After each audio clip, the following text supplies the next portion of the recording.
Ya, oke, mari kita sambung lagi kelanjutan dari novel Gunung Hua. Di sisi lainnya, di bangku penonton, para pimpinan sekte Hyunjong nampak sangat terkejut saat melihat teknik yang digunakan oleh Haeyeon.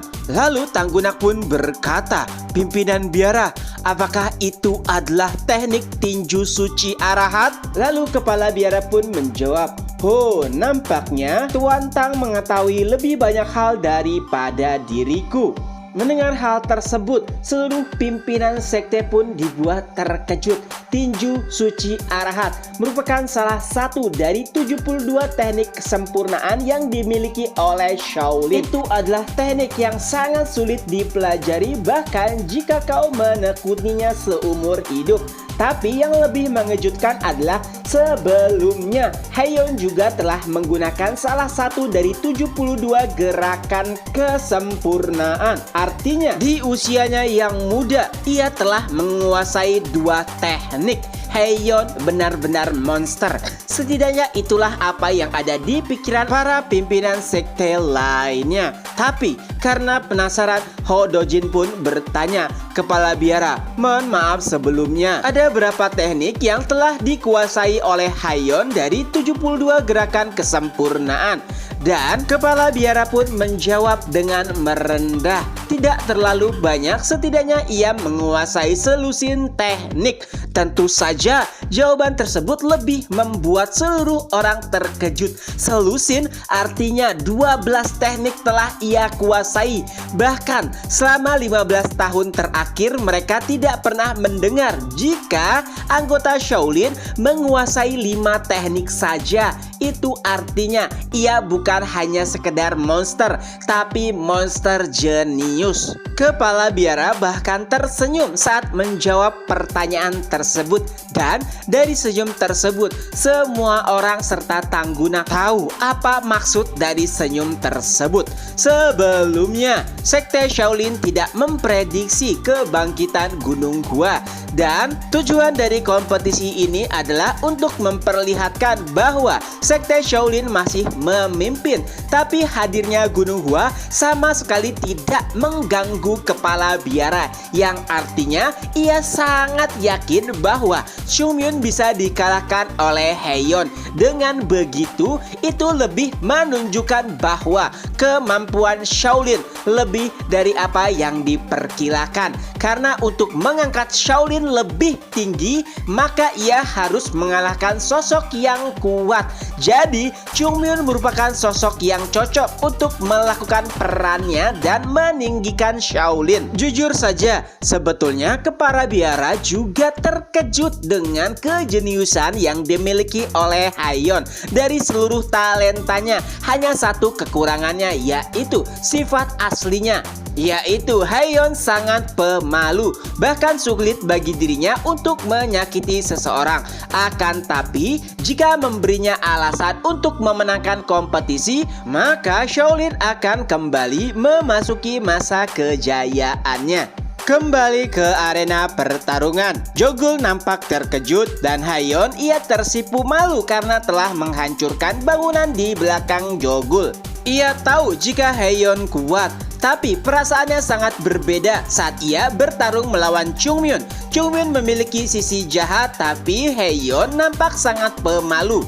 Tapi anehnya, walau begitu serangan tersebut nampak seperti serangan pembunuh. Dari kursi tribun Gunung Hua, murid-murid pun mulai bergumam, "Dia akan mati bukan?" "Ya, benar, ia pasti akan mati." Lalu terdengar juga suara, "Yeonjung, mari kita nyalakan dupa." Ya, itu berarti pemakaman. Mendengar hal tersebut tentu saja membuat Jogul kesal. Bukannya disemangati, malah disumpahi oleh kawan-kawannya sendiri. Tapi ada satu senyum yang paling bahagia di antara para murid Gunung Hua, yaitu senyum Yeon Jung. Ya, sebelumnya Jogul telah menghina Yeonjung karena menyerah dalam pertarungan melawan Chungmyeon. Saat ini ia merasakan hal tersebut. Lebih baik menyerah daripada mati.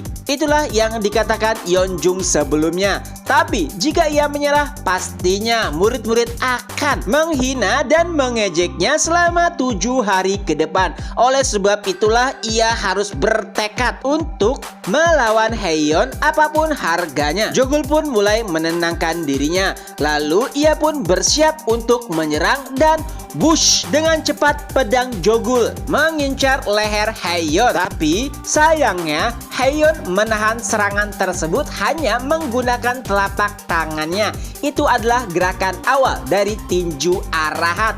Bahkan Jogul merasakan dampak yang berat saat menghantam tangan Haeyeon. Itu lebih keras dibandingkan besi. Jogul pun terpental ke belakang. Lalu Haeyeon tiba-tiba berkata, "Apakah kau baik-baik saja? Aku minta maaf karena kepala biara menyuruhku untuk melakukan yang terbaik." Ia berkata jika Gunung Hua tidak boleh diremehkan. Mendengar hal tersebut tentunya membuat Jogul terkejut. Apa? Melakukan yang terbaik? Jadi sebelumnya ia belum pernah serius. Jika demikian maka ini benar-benar bisa menjadi kematiannya. Tapi Jogul juga sedikit senang karena ternyata kepala biara mengakui kekuatan Gunung Hua. Jogul kembali menenangkan dirinya. Ia pun kembali bersiap untuk menyerang Haeyeon. Kali ini seluruh gerakannya mengincar titik vital Haeyeon. Tapi saat mendekat, sebuah ki putih menghadang serangan Jogul dan setelahnya bam, sebuah serangan balasan dikeluarkan oleh Haeyeon. Jogul bahkan terpental jauh. Murid-murid Gunung Hua sangat khawatir. Baekhyun ingin menangkapnya, tapi Chungmyeon menghentikannya dan berkata, "Tenang saja, ia adalah bocah yang ulet. Dia tidak akan kalah dengan mudah." Dan benar saja, saat terlempar di udara, Jogul pun menggunakan gerakan berputar dan kembali mendarat. Walaupun ia memuntahkan darah, tapi Jogul sama sekali belum menyerah. Bahkan ia mulai kembali memasang kuda-kuda dan bersiap menyerang Haeyeon. Lalu Jogul pun kembali melakukan serangan bertubi-tubi. Tapi sayangnya serangannya masih bisa dihentikan dan bam! Haeyeon pun menggunakan salah satu teknik terbaik milik sekte Shaolin, yaitu 100 langkah tinju ilahi. Dan sayangnya kali ini Jogul benar-benar telah dikalahkan. Ia bahkan terlempar keluar arena, tapi Chungmyeon sendirilah yang menangkapnya sambil menatap Haeyeon dan juga kepala biara. Chungmyeon pun bergumam, "Lihat saja, aku akan mematahkan kepala botakmu."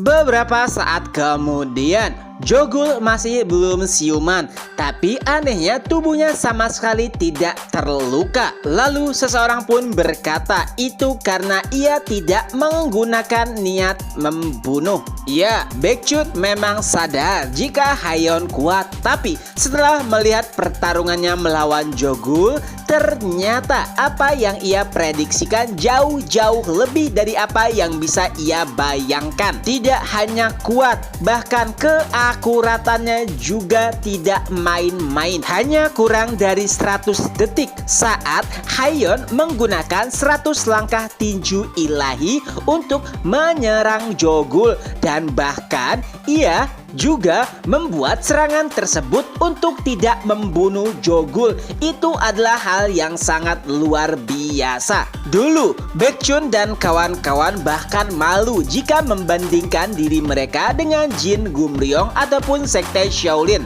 Itu karena mereka seperti tinggal di dunia yang berbeda. Tapi dengan latihan keras, Gunung Hua kembali berhasil mengejar mereka. Dan perasaan tersebut kembali terulang saat melihat kemampuan yang dimiliki oleh Haeyeon. Seakan-akan mereka tidak akan pernah bisa mengalahkannya. Dan tak lama kemudian, bam! Seseorang pun memasuki ruangan. Ya, itu adalah Chungmyeon. Murid-murid nampak ketakutan. Mereka mengira jika maka Chungmyeon akan marah besar. Tapi anehnya saat Chungmyeon mendekat, ia tidak mengatakan apapun. Lalu para murid Gunung Hua pun mulai menyenggol Baekhyun agar ia bertanya kepada Chungmyeon. Hingga akhirnya Baekhyun pun berkata, "Chungmyeon, apakah kau tidak marah?" Dan Chungmyeon pun menjawab, "Untuk apa?" Awalnya mereka mengira saat Jogul dikalahkan, Chungmyeon akan menghajar atau menghabisi Haeyeon. Tapi nampaknya Chungmyeon sama sekali tidak memikirkan hal tersebut. Itu adalah hal yang aneh, tidak seperti Chungmyeon biasanya. Lalu karena penasaran, Baekhyun kembali bertanya, "Jadi seberapa kuatkah Haeyeon?" Dan Chungmyeon pun menjawab, Tunggu. Apakah kalian berpikir jika Haeyeon terlahir jenius dan seberapa kuat pun kalian mencoba, kalian tidak akan berhasil mengalahkannya?" Lalu murid-murid pun mengangguk. Melihat ekspresi tersebut, Chungmyeon nampak kecewa. Ia pun berkata, "Apakah kalian menamakan diri kalian senior? Tidak ada namanya seseorang yang tak terkalahkan di dunia ini. Tapi tentu saja ada yang membedakan." Lalu Chungmyeon pun menunjuk Yeonjung dan berkata, "Kira-kira apa yang membedakan hal tersebut?" Yeonjung pun mulai berpikir dan akhirnya ia pun menjawab, "Jumlah mana?" Dan Chungmyeon pun menanggapinya, "Ya, benar sekali. Kalian mungkin berpikir jika Haeyeon sudah kuat sejak lahir, tapi tidak. Kekuatan tersebut ia dapatkan berkat latihan berulang dan konsisten selama kurang lebih 1 dekade. Dan latihan yang ia jalani kurang lebih sama seperti latihan apa yang senior lakukan selama setengah tahun terakhir." Mendengar hal tersebut tentu saja membuat seluruh murid terkejut. Apakah ia benar-benar manusia? Setengah tahun yang murid-murid Gunung Hua alami bahkan seperti neraka. Mereka bertahan agar bisa hidup. Tapi Haeyeon telah melakukannya selama 10 tahun. Murid-murid Gunung Hua bahkan tidak berani untuk membayangkan bagaimana jika mereka melakukan pelatihan neraka tersebut selama 10 tahun lamanya. Dan dengan itu pula chapter pun berakhir. Nah, itulah kelanjutan dari novel Gunung Hua. Semoga terhibur. Ketemu lagi di next video. Bye-bye.